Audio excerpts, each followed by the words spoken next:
Көкшетауда 20 жастағы қыз 100 мың теңгеге сатылған. Атбасардан Көкшетауға келген бойжеткен вокзалдың ішінде отырған жігіттен жұмыс тауып беруін өтінген. Осы сәтті пайдаланған 22 жастағы азамат аруды таксидің жүргізушісіне сатып жіберген. Сондай-ақ дәл осы күні адам саудасына байланысты тағы бір дерек тіркелген.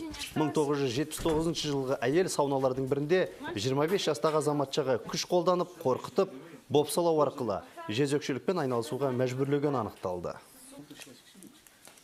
После чего данная девушка к нам обратилась.